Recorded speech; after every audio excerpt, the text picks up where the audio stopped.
प्रभु राम देव भगवान अल्लाह खुदा ईश आदि नाम एक ही शक्ति के हैं। वो कैसा है, कहां है, कैसे मिलता है, किसने देखा है? ये प्रश्नवाचक चिन्ह पूर्ण रूप से हटाने के लिए अवश्य सुनिए जगत गुरु तत्वदर्शी संत रामपाल जी महाराज के अमृत वचन सर्व पवित्र धर्मों के पवित्र शास्त्रों के आधार पर।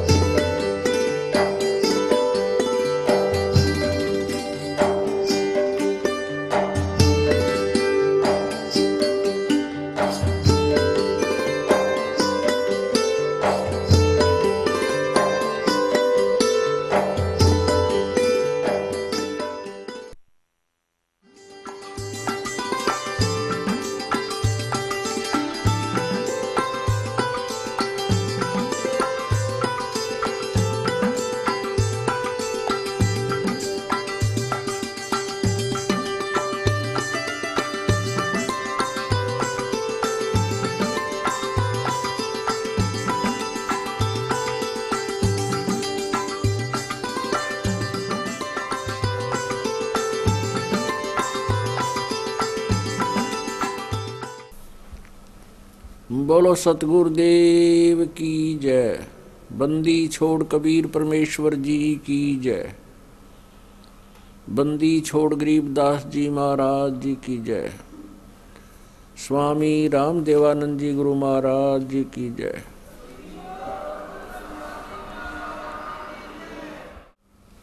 गरीब नमो नमो सतपुरुष को नमस्कार गुरु की नहीं। सुर नर मुनि जन साधुआं संतों सर्वसदी नहीं। सतगुरु साहेब संत सब डंडो तम प्रणाम। आगे पीछे मज हुए तिनको जा कुर्बान। निराकार निर्विषम काल जाल भयभंजनम। निर्लेपम निज निर्गुणम अकल अनूप बेसुंधुनम। सोहम सुरति समापतम सकल समाना नीरतलय। उज्ज्वल हीरंबर हरदमम बेपरवा अथा है वार पार नहीं मध्यतम। ग्रीव जो सुमर सिद्ध होई गणनायक गलताना। करो अनुग्रह सोई पारस पद परवाना। आदि गणेश मनाऊं गणनायक देवन देवा। चरण कमल लो लाऊं आदंत करूं सेवा। परम शक्ति संगीतम रिद्धि सिद्धि दाता सोई। अवगत गुण अतीतम सत्य पुरुष निर्मोही। जगदम्बा जगदीशम मंगल रूप मुरारी। तन मन अर्पों शीसम भक्ति मुक्ति भंडारी। सुर नर मुनि जन ध्यावें ब्रह्मा विष्णु महेशा। शेष सहस मुख गावें पूजें आदि गणेशा। इंद्र कुबेर सरीखा वरुण धर्म राय ध्यावें। समर्थ जीवन जी का मन इच्छा फल पावें। 33 कोटि आधारा ध्यावें शेष 88। उतर बहु जल पारा कट है यम की फांसी। 33 कोटि आधारा ध्यावें शेष 88। उतर बहु जल पारा कट है यम की फांसी। कर जोरूं विनती करूं धरूं चरण पर शीसे। गुरु जी राम देवानंद जी महाराज ने दियो नाम बख्शीश। कोटि कोटि सिजदा करूं कोटि कोटि प्रणाम। चरण कमल में राखियो मैं बांधी जाम गुलाम। कुत्ता हूँ गुरुदेव का रामपाल दास का नाम। गले प्रेम की रसरी, जाखें चो जाऊं। तो करो तो बावड़ू, दूर दूर करो तो जाऊं। ज्यों राखो त्यों ही रहूं, जो देवो सो खाऊं। जय इब के सतगुरु मिलन, सब दुख आँखों रोए। चरणों ऊपर शीस धरूं, कहूँ जो कहनी होए। कबीर साईं मिल लेंगे, पूछेंगे कुशलात। आदि अंत की सब कहूँ, अपने दिल की बातें। गुरु जी तुम ना भूलियो, चाहे लाख लोग मिल जाएं। हमसे तुमको बहुत है, तुमसे हमको नहीं। तुमरे विसारे क्या बने, मैं किसकी शरण में जाऊं। शिव बिरंच मुनि नारदा, इनके हृदय ना समाऊं। अवगुण किए तो बहुत किए, करत न मानी हारे। बावे बंदा बख्श दियो, बावे गर्दन उतार। अवगुण मेरे बाप जी, बख्शो गरीब नवाज। जो मैं पूत कपूत हूँ, बहुर पिता को लाज। मैं अपराधी जन्म का, नकसिक बरे विकारे। तुम दाता दुख भंजना, मेरी करो संभार। सूरत करो मम साइया, हम हैं भवजल माही। आप ही बह जावांगे, जो तुम न पकड़ोगे बाँ। हे बंदी छोड़ दयाल जी, तुम तक हमारी दौड़े। जैसे कागज जहाज का, अब सूझत और न ठोरे।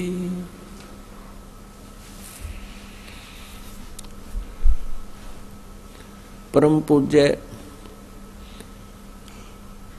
कबीर परमेश्वर जी की असीम कृपा से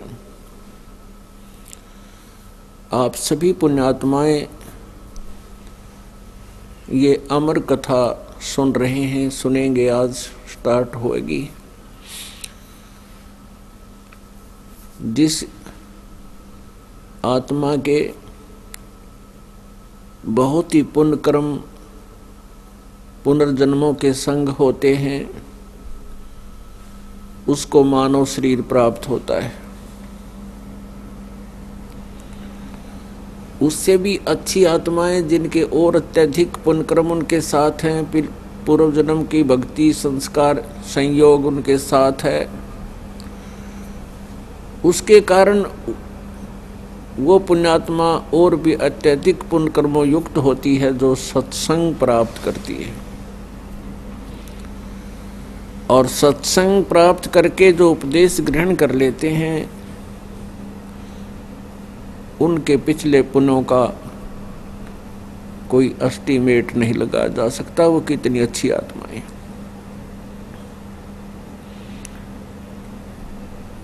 उन पुण्यात्माओं में से आप हो जो यहाँ परमात्मा की अमर कथा सुनने के लिए उपस्थित हुए।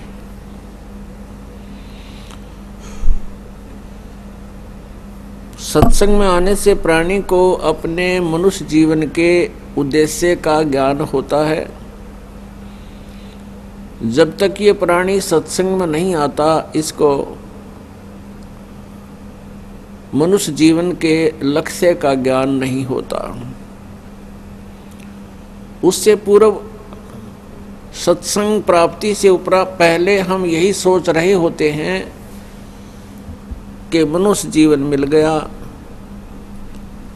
फिर विवाह हो गया, संतान की इच्छा हुई, संतान होगी, संतान की परवरिश कर दी, इनका विवाह शादी हो जावे, वो भी हो गया। फिर इच्छा होती है कि भगवान इनको संतान दे, और जब संतान के संतान हो जाती है तो फिर हम सोच लेते हैं कि हमारा जीवन सफल हो गया, हमारा कर्तव्य पूरा हुआ। पुण्यात्माओं, सत्संग में आने से ज्ञान होता है कि न तो आपका जीवन सफल हुआ और न ही आपका कर्तव्य पूरा हुआ। ये तो केवल वही पूरा हुआ जो होना था, आपके जो प्रारब्ध के अंदर था वही फला फूला। और इस मनुष्य जीवन से जो भविष्य के लिए आपने तैयारी करनी थी, वो तो आपको पता भी नहीं लगा और आपने स्टार्ट भी नहीं किया।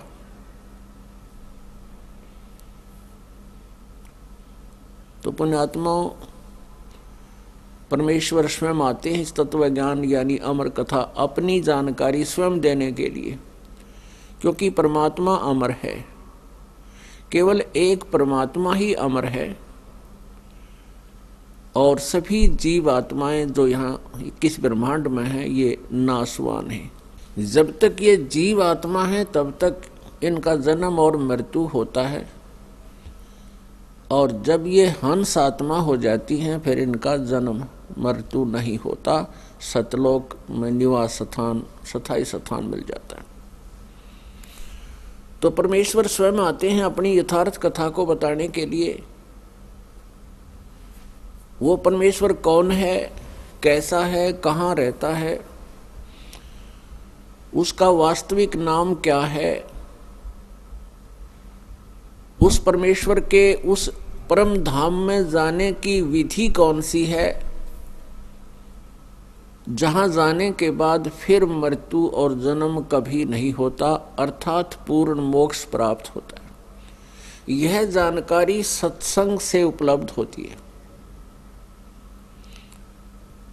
पुण्यात्माओं, इस पृथ्वी पर 21 ब्रह्मांड में यदि कहीं सत्संग है तो यहाँ बरवाला आश्रम में है।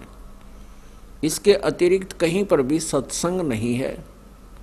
वो केवल लोकवेद सुनाकर श्रद्धालुओं का जीवन व्यर्थ कर रहे हैं। ये बातें प्रथम बार जो व्यक्ति सुनता है उसको ऐसा लगता है जैसे ये संत, ये दास अभिमान कर रहा है। अभिमान नहीं, लेकिन ये यथार्थ ज्ञान बता रहा है, सच्चाई से परिचित करा रहा है कि इस विश्व में कहीं पर भी सत्संग नहीं है। हमारे सदग्रंथ सत्य से परिपूर्ण हैं। हम अपने सदग्रंथों से अपरिचित हो जाने के कारण हमने असत्य ग्रहण कर रखा है। उस सत्संग को आपके समक्ष, उस सत्य सदग्रंथों के सत्य को आपके रूबरू कराने के लिए ये सब व्यवस्था की जा रही है। यदि हमने अपने सदग्रंथों को ठीक से जाना होता तो ये अज्ञान नहीं होता पृथ्वी पर। प्रत्येक धर्म के सदग्रंथ सही ज्ञान दे रहे हैं, लेकिन हमारे जो गुरुवर थे, जो आध्यात्मिक ज्ञान से अपरिचित थे, वो हमें सदग्रंथों की सच्चाई नहीं बता सके, जिस कारण से आज तक हम भटक रहे हैं। श्रीमद् भगवत गीता अध्याय नंबर 18 के श्लोक नंबर 62 में कहा कि अर्जुन, तू सर्वभाव से उस परमेश्वर की शरण में जा जिसकी कृपा से तू परम शांति को और सनातन परम धाम को प्राप्त होगा। इस श्रीमद् भगवत गीता जी के इस 18वें अध्याय के 62वें श्लोक से एक तो हमें ये ज्ञान हुआ कि गीता ज्ञान दाता से कोई अन्य परमात्मा है, परमेश्वर है, क्योंकि गीता ज्ञान दाता स्वयं कह रहा है कि अर्जुन, तू सर्वभाव से,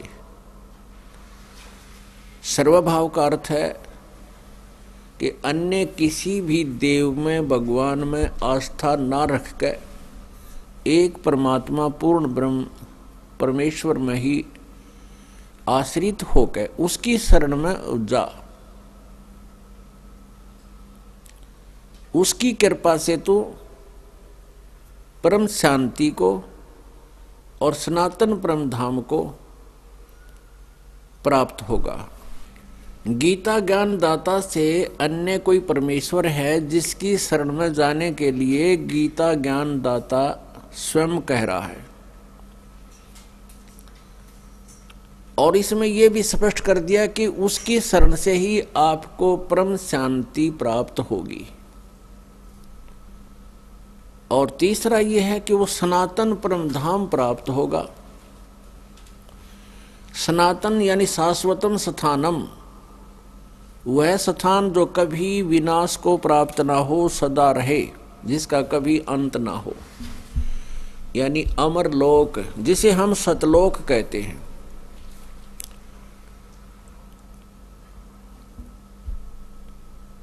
गीता ज्ञान दाता श्रीमद् भगवत गीता अध्याय नंबर 4 के श्लोक नंबर 5 और 9 में,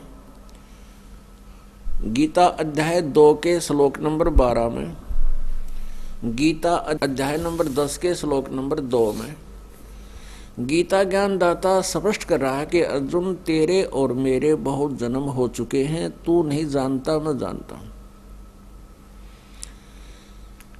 इससे सिद्ध हो गया कि गीता ज्ञान दाता अमर भगवान नहीं है। अमर मीन अविनाशी, जिसका नाश कभी ना हो। स्वयं गीता ज्ञान दाता श्रीमद् भगवत गीता अध्याय नंबर 2 के श्लोक नंबर 17 में और श्रीमद् भगवत गीता अध्याय नंबर 15 के श्लोक नंबर 17 में, 15 के भी 17 में और 2 के भी 17 में, और भी अनेकों स्थानों पर कह रहा है कि वो परमात्मा अविनाशी है जिसने सारे ब्रह्मांडों की रचना की है। और गीता जी अध्याय नंबर 15 के श्लोक नंबर 1 से 4 में भी स्पष्ट किया है कि तत्वदर्शी संत के मिलने के उपरांत उस तत्व ज्ञान रूपी शस्त्र के द्वारा इस अज्ञान रूपी अंधकार को काट के, अर्थात तत्व ज्ञान को समझकर, उसके पश्चात परमेश्वर के उस परम पद की खोज करनी चाहिए जहाँ जाने के बाद साधक फिर लौटकर कभी संसार में नहीं आते, उनका पूर्ण मोक्ष हो जाता है। और जिस परमेश्वर से इस संसार रूपी वृक्ष की प्रवृत्ति विस्तार को प्राप्त हुई है, अर्थात जिस परमेश्वर ने सभी ब्रह्मांडों की रचना की है, और उसी की पूजा करनी चाहिए और की नहीं। अपनी पूजा को भी यहाँ रिजेक्ट कर रहा है कि केवल उस परमात्मा की ही भक्ति करनी चाहिए। तो वो कौन है? वो भगवान कौन है? वो परमात्मा, परमेश्वर। यह जानकारी देने के लिए स्वयं ही परमेश्वर आते हैं, वो पूर्ण ब्रह्म आते हैं, सत्य पुरुष आते हैं, क्योंकि 21 ब्रह्मांड में, इस काल के लोक में कोई भी व्यक्ति, कोई भी आत्मा परमात्मा से परिचित नहीं है, आध्यात्मिक ज्ञान से परिचित नहीं है। परमात्मा का नाम खूब सुना है, परमात्मा की महिमा भी भक्तों संतों ने खूब बताई है, लेकिन वो परमात्मा कौन है, कैसा है, कहाँ रहता है, और वो स्थान कैसे प्राप्त हो सकता है जहाँ जाने के बाद फिर जन्म मृत्यु नहीं होती और परम शांति होती है। गीता ज्ञान दाता ये ब्रह्म है। इसको सरपुरुष भी कहते हैं। सरपुरुष, शर माने नाशवान, सरपुरुष नाशवान प्रभु। एक सरपुरुष, एक अक्षर पुरुष, एक परम अक्षर पुरुष। यहाँ 3 पुरुषों की महिमा है। सरपुरुष ये 21 ब्रह्मांड का प्रभु है, स्वामी है। अक्षर पुरुष ये 7 शंख ब्रह्मांड का, नील पद्म शंख 7 शंख ब्रह्मांड का प्रभु है। और परम अक्षर पुरुष यानी परम अक्षर ब्रह्म ये असंख्य ब्रह्मांड का स्वामी है, ओवरऑल कंट्रोलर है, कुल का मालिक है। उस परम अक्षर ब्रह्म की भक्ति से उस पूर्ण परमात्मा सत्य पुरुष, जिसको हम सत्य पुरुष भी कहते हैं, सत्य माने जिसका नाश कभी ना हो, अविनाशी, उस अविनाशी परमेश्वर सत्य पुरुष की साधना करने से, भक्ति करने से, इष्ट रूप में पूजा करने से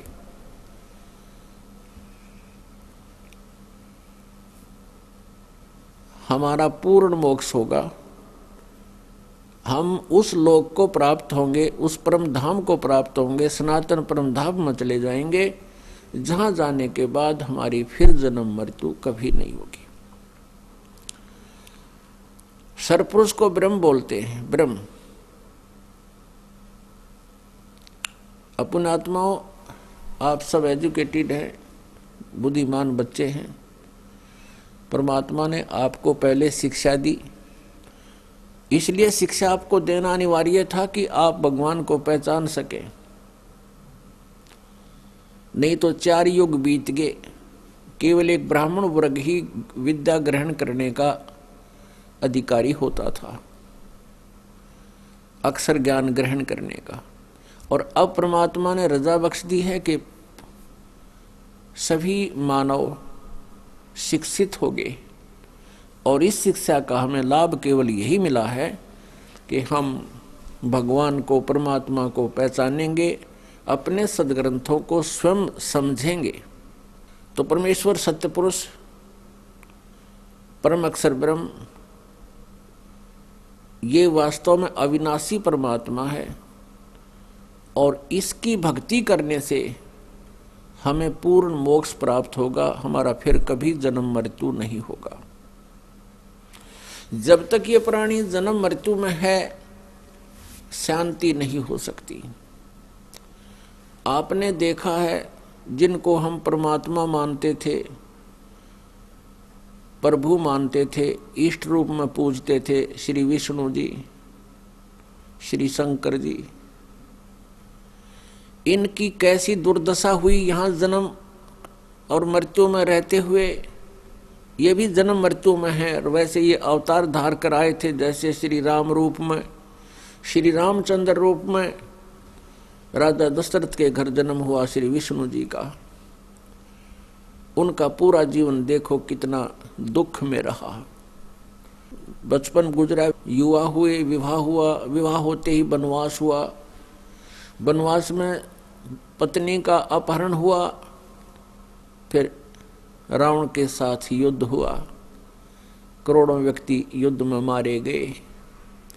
सीता जी की वापसी हुई, कुछ ही वर्षों के बाद सीता जी का निष्कासन स्वयं श्री रामचंद्र जी ने कर दिया, निकाल दिया उनको घर से। आजीवन बच्चे कहीं, पत्नी कहीं, आप कहीं, तो वो जीव सुखी नहीं हो सकता, चाहे बेशक भगवान की संज्ञा में हो।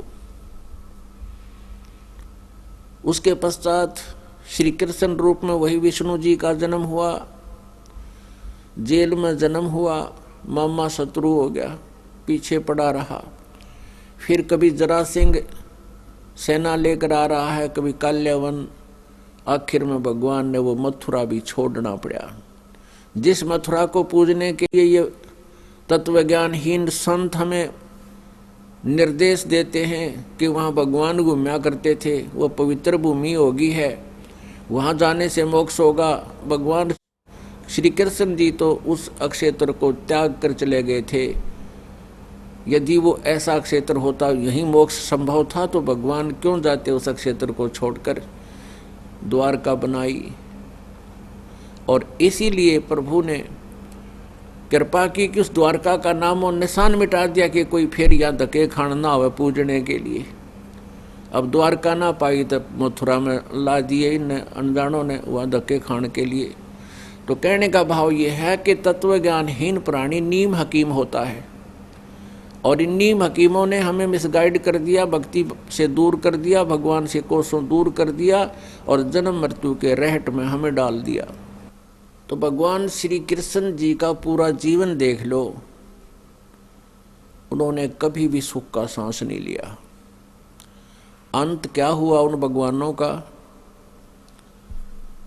श्री रामचंद्र जी अर्थात विष्णु जी अपने बच्चों से, अपनी पत्नी से अंत समय में भी नहीं मिल पाए। अंत में सरयू नदी में जल समाधि ली दुखी होकर के।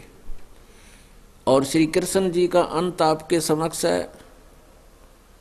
पूरा यादव कुल यानी उनका पूरा खानदान, पूरा वंश नष्ट हो गया, आपस में लड़ मरे। भगवान श्री कृष्ण बचाव नहीं कर सके।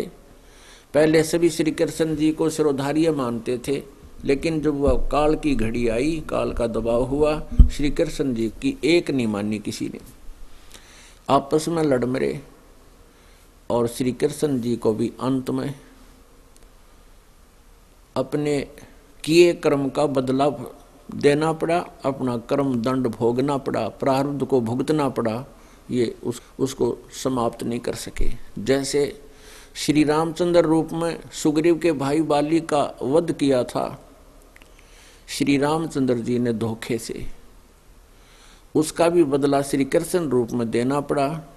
एक शिकारी जो कि बाली वाली आत्मा थी, वह शिकारी बना, श्री कृष्ण जी के समकालीन हुआ, और अंत में श्री कृष्ण जी के पैर में विषाक्त तीर मार के उनका वध किया।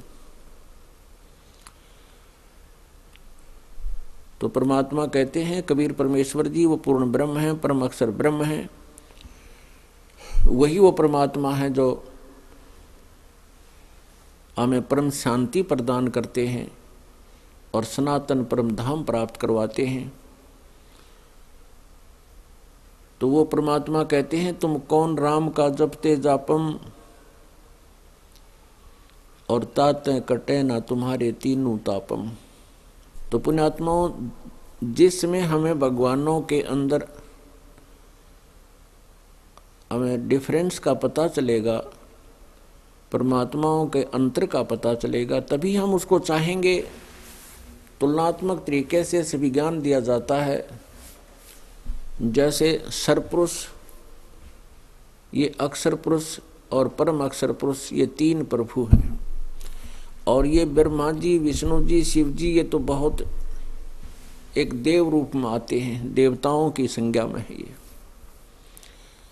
पहले इनकी थोड़ी स्थिति सभी भगवानों की बताते हैं। एक ब्रह्मांड के अंदर 14 लोक हैं। उन 14 लोकों में से 3 लोक ये अलग हैं, पृथ्वी लोक, स्वर्गलोक और पाताल लोक। इन पृथ्वी लोक, स्वर्गलोक और पाताल लोक के ऊपर इन तीनों प्रभुओं का, श्री ब्रह्मा जी रजगुण, श्री विष्णु जी सतगुण और श्री शिव जी तमगुण, इन तीनों प्रभुओं का एक एक विभाग यानी रजगुण विभाग के ब्रह्मा जी, सतगुण विभाग के विष्णु जी, तमगुण विभाग के शिव जी शंकर जी, ये एक एक विभाग के प्रभु हैं, स्वामी हैं, अधिपति हैं। केवल इन 3 लोकों के ऊपर, पृथ्वी लोक, पाताल लोक और स्वर्ग लोक। और इनका जो पिता है वो ब्रह्म है, सरपुरुष है। यह 21 ब्रह्मांड का अधिपति है, प्रभु है, जिसको स्वामी भी कहते हैं। तो ये 21 ब्रह्मांड का प्रभु है, राम है। राम कहो, स्वामी कहो, प्रभु कहो, साहब कहो, अल्लाह या गॉड कहो, ये भाषा भिन्न और पर्यायवाची शब्द हैं। तो सरपुरुष ये 21 ब्रह्मांड का मालिक है। प्रत्येक ब्रह्मांड में इसके जैसे एक ब्रह्मांड में ये जीव है, बाकी खाली पड़े हैं, जिसमें इस ब्रह्मांड के सभी प्राणियों का अंत हो जाएगा। फिर सभी जीवात्माएं दूसरे ब्रह्मांड में चली जाएंगी और अपने संस्कार वश पुनः वहां पर फिर जन्म होगा। ऐसे फिर उस ब्रह्मांड का अंत हो जाएगा, फिर नेक्स्ट में चले जाएंगे, फिर उसका अंत हो जाएगा, फिर नेक्स्ट में चले जाएंगे। तो ये एक ब्रह्मांड पूर्ण रूप से नष्ट हो जाता है, फिर ये नए सिरे से इसका निर्माण होता है। उसमें काफी खरबों वर्ष लग जाते हैं, तब तक वो हमें दूसरे ब्रह्मांड में ले जाता है, ये काल सरपुरुष। तो ऐसे एक ब्रह्मांड में इस सरपुरुष, जो सरपुरुष कहते हैं, जिसको ब्रह्म भी कहते हैं, ये एक ब्रह्मांड में समझो मुख्यमंत्री का रोल करता है। और इसके 3 पुत्र यहां विभागीय मंत्री हैं। और ये विभागीय मंत्री केवल इन 3 लोकों के ऊपर ही इनका अधिपत्य है। बाकी शेष ब्रह्मांड पर इनके पिता यानी ब्रह्म का, सरपुरुष का अधिपत्य है, उसका ओवरऑल कंट्रोल है, इंक्लूडिंग पृथ्वी लोक, ये स्वर्ग लोक और साथ में पाताल लोक, सबके ऊपर। तो कहने का भाव ये है कि अब हमने ये देखना है कि श्री ब्रह्मा जी, श्री विष्णु जी, श्री शिव जी कितने प्रभु हैं, ये कितने राम हैं, कितने मालिक हैं। तभी हम जब भगवानों की स्थिति से, शक्ति से, सामर्थ्य से हम परिचित हो जाएंगे, फिर हम उस परमात्मा को चाहेंगे जिससे हमें सर्व सुख प्राप्त हो। एक साध्य सब सदय, सब साध्य सब जावे, माली सींचे मूल को फिर फले फूले अगाव। श्रीमद् भगवत गीता अध्याय नंबर 2 के श्लोक नंबर 46 में कहा कि अर्जुन, जिस समय बहुत बड़े जलाशय की प्राप्ति के उपरांत छोटे जलाशय में जैसी आस्था प्राणी की रह जाती है, ऐसी स्थिति इस जीव की उस समय बन जाती है जब ये तत्व ज्ञान से परिचित हो जाता है और परम अक्षर ब्रह्म, उस परमेश्वर तत्व ब्रह्म से परिचित हो जाता है, उसकी महिमा से परिचित हो जाता है। फिर उसकी स्थिति ऐसी हो जाती है अन्य देवताओं भगवानों के प्रति जैसे बहुत बड़े जलाशय की प्राप्ति के उपरांत व्यक्ति की आस्था छोटे जलाशय में रह जाती है। ये ज्ञान जो श्रीमद् भगवत गीता जी का ज्ञान उस समय बोला जा रहा था, जिस समय पूरी पृथ्वी पर केवल जलाशयों पर आधारित ही प्राणी हुआ करते थे। नीचे का जल बहुत गहरा होता था, कुएं भी बहुत कम खोदे जाते थे और एक बड़े सरोवर के आसपास बहुत बड़ी नगरी बस जाती थी और कई छोटे जलाशय होते थे, उनके आसपास छोटे छोटे कबीले रहते थे झोंपड़ी डालकर। तो उस जलाशय यानी जोहड़ तालाब से ही पीने का जल ग्रहण करते थे, उसी से पशुपालन करते थे। पहले पशुपालन ज़्यादा करते थे और बाकी अन्य से खेती वगैरह कम करते थे, क्योंकि फलदार वृक्ष होते थे और वैसे भी जंगल के अंदर आम जो है कणक उपलब्ध हो जाती थी। तो उसमें पीने के लिए, पशुपालन के लिए थोड़ी बहुत कोई सिंचाई करते, सब्जी वगैरह लगाते, तो भी उस तालाब से ही सिंचाई की व्यवस्था किया करते थे। और वो तालाब कैसा होता था कि जैसे वर्षा के दिनों में वर्षा हुई तो तालाब भर गया, उसमें स्टोर हो गया वाटर, और फिर सारा वर्ष उसी को प्रयोग करके निर्वाह किया करते थे, उनसे जीवन निर्वाह होता था उस पर आश्रित व्यक्तियों का। और यदि 2 वर्ष 1 वर्ष 2 वर्ष वर्षा ना हो तो जलाशय, छोटा जलाशय सूख जाता था, उस पर आश्रित व्यक्ति भी तड़प तड़प कर मर जाते थे, जल उपलब्ध नहीं होता था, यानी वो भी सुरक्षित नहीं थे। और उन व्यक्तियों को फिर बहुत बड़ा जलाशय प्राप्त हो जाता है, बहुत बड़ी झील सरोवर जिसमें 10 वर्ष वर्षा ना हो तो भी जल समाप्त ना हो, और जिनको वो जल सरोवर मिल जावे, वह जल स्रोत मिल जावे, उसके पश्चात उस छोटे तालाब में, उस छोटे जोड़ में अब कैसी आस्था होगी, अंडरस्टूड है। कहने का भाव ये है कि वो छोटे जलाशय का जल बुरा नहीं था, लेकिन सफिशिएंट नहीं था, पर्याप्त नहीं था, उस पर आश्रित रहने से वो सुरक्षित नहीं थे, वो तो काम चलाऊ था। और अब मिल गया बहुत बड़ा जलाशय, 10 वर्ष वर्षा ना हो तो भी जल समाप्त नहीं हो, तो उसकी प्राप्ति के बाद फिर सबकी ऑटोमेटिकली आस्था उस जलाशय में जुड़ जाती है और छोटे जलाशय को त्याग जाते हैं, वहां पहुंच जाते हैं। तो पुण्यात्मा, गीता जी अध्याय नंबर 2 के श्लोक नंबर 46 का ये जो तात्पर्य है, ये अब आपका समझ में आएगा कि जैसे हम श्री ब्रह्मा जी, श्री विष्णु जी, श्री शिव जी या श्री देवी जी या इनके ब्रह्मा विष्णु महेश के पिता श्री ब्रह्म सरपुरुष तक ही सीमित थे, जो ये कहते थे कि हम अन्य देवताओं की पूजा नहीं करते, वो अपने आप में घने सुपीरियर समझे थे कि हम ब्रह्म की पूजा करते, और अन्य को वो हे समझते थे कि जो ब्रह्मा विष्णु महेश की पूजा करते हैं ये व्यर्थ है, और ब्रह्म की पूजा हम कर रहे हैं, हमारा जीवन सफल है। अब पता चलेगा कि ब्रह्म की स्थिति क्या है। और जो ब्रह्म साधना करते थे, ब्रह्म साधना में क्या आता है, 5 यज्ञ करनी होती हैं। एक यज्ञ है धर्म की, दूसरी यज्ञ ध्यान, तीसरी यज्ञ हवन की, चौथी यज्ञ प्रणाम, और 5वीं यज्ञ ज्ञान की, जिसको स्वाध्याय भी कहते हैं, और सत्संग सुनना ये भी ज्ञान यज्ञ है, सत्संग करना भी ज्ञान यज्ञ है। और साथ में ओम नाम का जाप, ये ब्रह्म साधना कहलाती थी। और ब्रह्म साधना करने वाला, ब्रह्म सरपुरुष की साधना भक्ति करने वाला, वो कहाँ जाता है, ब्रह्मलोक में। श्रीमद् देवी भागवत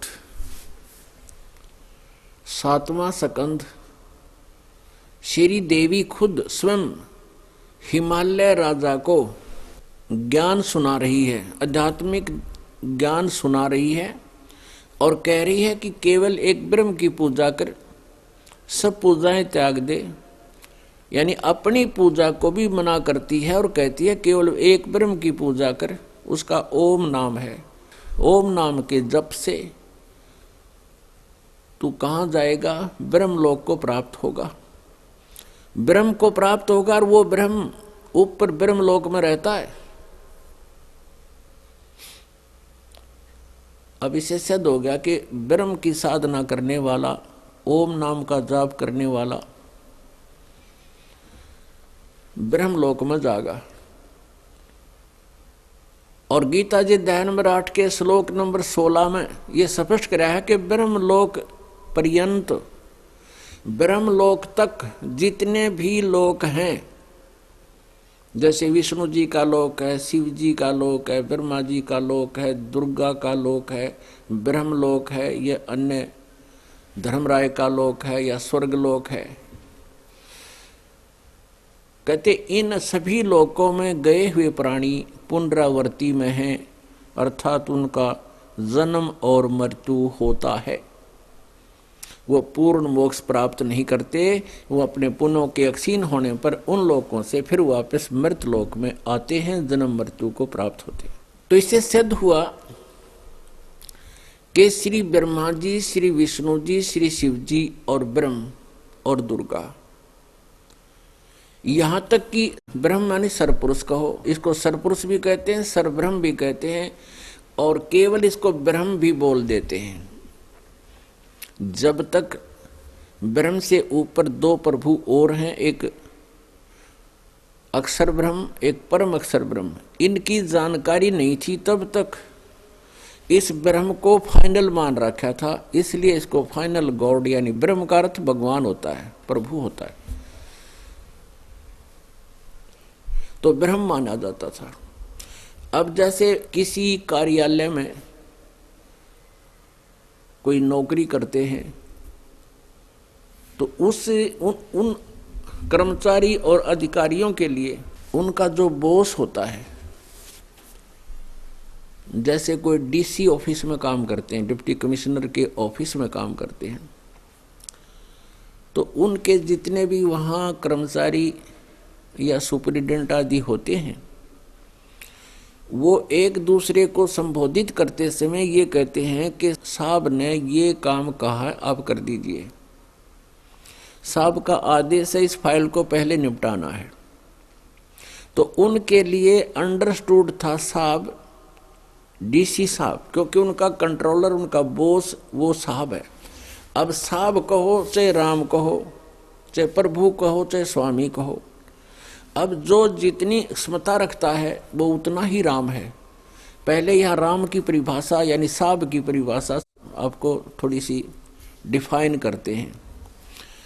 जैसे एक तहसीलदार भी साहब कहलाता है, और एक जो है एसडीएम भी साहब कहलाता है, और डिप्टी कमिश्नर भी साहब कहलाता है, और कमिश्नर भी साहब कहलाता है, मंत्री भी साहब कहा जाता है, मुख्यमंत्री को भी साहब कहते हैं, और प्रधानमंत्री को भी साहब कहते हैं, और राष्ट्रपति जी को भी साहब कहते हैं। अब इन साहबों में बहुत अंतर है, प्रत्येक की क्षमता में, इनकी शक्ति में अंतर होता चला जाता है, लेकिन अपने क्षेत्र में ये सभी साहब प्रसिद्ध हो जाते हैं। जैसे डीसी ऑफिस में, डीसी के अंतर्गत जितने भी अधिकारी कर्मचारी हैं वो स्पष्ट एक ही बात बोलते हैं, साहब ने ऐसा बोला, उनके लिए अंडरस्टूड है ये साहब। कौन? डीसी साहब। तो ऐसे ही ये दास आपको समझाना चाहता है कि डीसी कितना साहब है आपको खूब पता है, और फिर उसके ऊपर मंत्री साहब, मंत्री का भी आपको मालूम है, विभाग का अधिपति है, स्वामी है एक स्टेट में, मुख्यमंत्री केवल एक स्टेट में मालिक है, और प्रधानमंत्री वो भी साहब है और पूरे देश में मालिक है। जैसे हम कहें कोई मंत्री साहब कहता है, मंत्री साहब, जैसे मंत्री के कार्यालय में जितने भी अधिकारी कर्मचारी आईएएस पीएस जो भी आते हैं वो सभी कहते हैं, वहाँ जो उनके सेक्रेटरीट में ऑफिस होता है वो कहते हैं साहब ने ऐसे आदेश दिया, तो उनके लिए उनका साहब वो मंत्री है जिसके अंतर्गत वो कार्य कर रहे हैं। तो मंत्री जो है फाइनल साहब नहीं है। फिर मुख्यमंत्री के जो कार्यालय में काम करते हैं वो भी यही कहते हैं साहब ने ऐसे कहा है, सीएम साहब भी कह देते हैं, फिर सीधा साहब भी बोल देते हैं, साहब का आदेश है। तो उनके लिए अंडरस्टूड है कि वो साहब उनका मालिक, लेकिन सीएम कंप्लीट साहब नहीं है, कंप्लीट गॉड नहीं है। तो ऐसे समझो, जहां हम ब्रह्म कहते थे, हम एक ब्रह्मांड में रह रहे हैं, और यहाँ का ये सुप्रीम है, सुप्रीमो है, इसलिए ये ब्रह्म प्रसिद्ध हो गया। और इन सभी ने ब्रह्म अंडरस्टूड कंप्लीट गॉड, इन्होंने ब्रह्म को कंप्लीट गॉड मान लिया, जबकि ये एक ब्रह्मांड का गॉड था, स्वामी था, मालिक था, प्रभु था। जिस कारण से केवल ये हो गया कि ब्रह्म, हम ब्रह्म साधना करते हैं, हम साहब की साधना करते हैं, हम भगवान की साधना करते हैं, और अन्य को वो देव कहा करते थे कि और सब देवता हैं, ब्रह्म सुप्रीम पावर है। अब आपको तत्व ज्ञान की रोशनी से पता चलेगा कि कौन है वो कंप्लीट गॉड, कौन है वास्तव में ब्रह्म, कौन है परमात्मा। अब इसीलिए ब्रह्म को डिफाइन करना पड़ा, ब्रह्म के साथ जो है डिफरेंशिएट लगाना पड़ा। जैसे इनको भिन्नता बताने के लिए उपमा लगानी पड़ी, जैसे सरपुरुष जिसको सरब्रह्म कहते हैं, एक सरब्रह्म, फिर अक्षर ब्रह्म और फिर परम अक्षर ब्रह्म। अब इस ब्रह्म को अच्छी तरह समझने के लिए कि कौन है वो ब्रह्म, एक तो सरब्रह्म, ब्रह्म माने भगवान, नासवान भगवान कौन, सरपुरुष कहो चाहे सरब्रह्म को, पुरुष कहो, भगवान कहो, ब्रह्म कहो, राम कहो, गॉड अल्लाह कहो। तो सरब्रह्म तो 21 ब्रह्मांड का स्वामी, ये ब्रह्म जिसको हम ब्रह्म कहा करते थे, ये सरब्रह्म है वास्तव में। इसको काल भी कहते हैं। गीता जी अध्याय नंबर 11 के श्लोक नंबर 32 में स्वयं कहता, मैं काल हूं अर्जुन, और सबका नाश करने के लिए आया हूं, अपरिवर्त हुआ हूं। तो श्री कृष्ण काल नहीं था। श्री कृष्ण जी ने पहले कभी नहीं कहा अपने आप को काल, और बाद में कभी अपने आप को काल नहीं कहा। ये काल जो है ये गुप्त कार्य करता है, ये इसके कर्म और जन्म अलौकिक हैं। ये ऐसे कर्म करता है, किसी में प्रवेश करके ये अपना जो कुछ उल्लू सीधा करना कर जाता है, फिर बाद में महिमा और डेबिट और क्रेडिट उसी को मिल जाता है जिसके अंदर ये प्रवेश करके अपना उल्लू सीधा करता है। तो इसको काल भी कहते हैं। और श्री कृष्ण जी में प्रवेश करके यही काल गीता बोल रहा है, ये सरब्रह्म। गीता जी अध्याय नंबर 8 के श्लोक नंबर 13 में कहा कि अर्जुन, ओम इति एकाक्षरम ब्रह्म व्यवहारन माम अनुसमरण यह प्रयाति तजंदेहम स याति परमाम गतिम। मुझ ब्रह्म का, माम ब्रह्म, मुझ ब्रह्म का ओम इति एक अक्षरम, ओम केवल यह एक अक्षर है, नथिंग एल्स, और इसके अतिरिक्त मेरा कोई मंत्र नहीं है। ब्रह्म व्यवहारन माम अनुसमरण, व्यवहारण माने उच्चारण करके सिमरण करता हुआ, मुझ ब्रह्म का ये एक मंत्र है, और इसका उच्चारण करके सिमरण करता हुआ, ओम नाम का उच्चारण यानी जाप करता हुआ, यह प्रयाति तजंदेहम यानी जो शरीर छोड़कर जाता है, यानी अंतिम सांस तक भी जो मेरे पर आश्रित है, मेरे में भावित है और इस नाम का जाप करता हुआ शरीर छोड़कर जाता है, स याति परमाम गतिम, वह परम गति को प्राप्त होता है। कौन सी परम गति को? जो ओम से मिलने वाली है। ओम से जो राहत मिलनी है, जितना मोक्ष होना है, जितनी गति होनी है, उसको ब्रह्म की परम गति कहते हैं। और ओम से अभी आपको बता के मिलेगा ब्रह्मलोक, और ब्रह्मलोक में गए हुए प्राणी भी पुनरावृत्ति में 8वें अध्याय के 16वें श्लोक में श्रीमद् भगवत गीता में स्पष्ट कर दिया इसने। और ये स्वयं 4थे अध्याय के 5वें श्लोक में, 9वें श्लोक में, 2रे अध्याय के 12वें श्लोक में, 10वें अध्याय के 2रे श्लोक में गीता जी में स्वयं कह रहा है कि तेरे और मेरे बहुत जन्म हो चुके, तू नहीं जानता मैं जानता हूँ। 18वें अध्याय के 62वें श्लोक में कहता है कि सर्वभाव से उस परमेश्वर की शरण में जा जिसकी कृपा से तू परम शांति को और सनातन परम धाम को प्राप्त होगा, यानी फिर कभी जन्म मृत्यु नहीं होगी। गीता जी अध्याय नंबर 15 के श्लोक नंबर 1 से 4 में भी यही स्पष्ट किया है। 15 और 16 में 3 प्रभुओं की जानकारी दी है कि सर्वभाव से उस परमेश्वर की शरण में जा, तत्व ज्ञान प्राप्ति के पश्चात परमेश्वर के उस परम पद की खोज करनी चाहिए, जहां जाने के बाद साधक फिर कभी लौट कर नहीं आते, और जिस परमेश्वर ने सब ब्रह्मांडों की रचना की। और वास्तव वो परमात्मा अविनाशी है, और वही तीनों लोकों में प्रवेश करके सबका धारण पोषण करता है।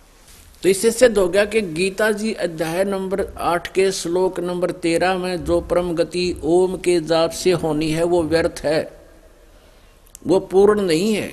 इसलिए गीता जी अध्याय नंबर 7 के श्लोक नंबर 18 में गीता ज्ञानदाता स्वयं कहता है कि ये जो ज्ञानी आत्मा है ये है तो नेक उद्धार है, पर ये मेरे वाली घटिया गति में ही स्थित हैं। ओए होए, अनुत्तमाम गतिम माम एवं अनुत्तमाम गतिम आस्थिता से ही युक्त आत्मा। ये ब्रह्म परमात्मा प्राप्ति में लीन ये है तो अच्छी आत्मा है, ज्ञानी आत्मा उदार हैं, लेकिन इनको तत्वदर्शी संत ना मिलने से ये मेरे वाली घटिया अनुतम, अनुतम माने घटिया व्यर्थ अश्रेष्ठ। अरे इन्होंने अनुवाद गलत कर रखा, गीता अनुवादकर्ताओं ने अनुतम का अर्थ कर दिया अति उत्तम। अरे तेरा गजब हुई। अंग्रेजी का वर्ड है बैड, और बैड का अर्थ कोई बालक या कोई भी बड़ा उसका अर्थ गुड करता है बैड का, तो कितना बुद्धिमान अकल उसका पता लग जाता है। तो वो कति अज्ञानी व्यक्ति है जो बैड का अर्थ गुड करे, अनुत्तम का अर्थ को श्रेष्ठ करता है, तो मूर्ख है, महामूर्ख है। और इन अति श्रेष्ठ कर दिया। तो यहाँ ये नहीं समझ सके इस तत्व ज्ञान को, गूढ़ रहस्यों को, जिस कारण से इन व्यक्तियों ने, उन नकली गुरुओं ने पूरे मानव समाज को मिसगाइड कर दिया।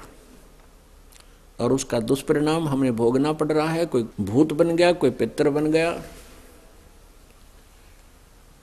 और कोई पशु योनियों में भटक रहे हैं।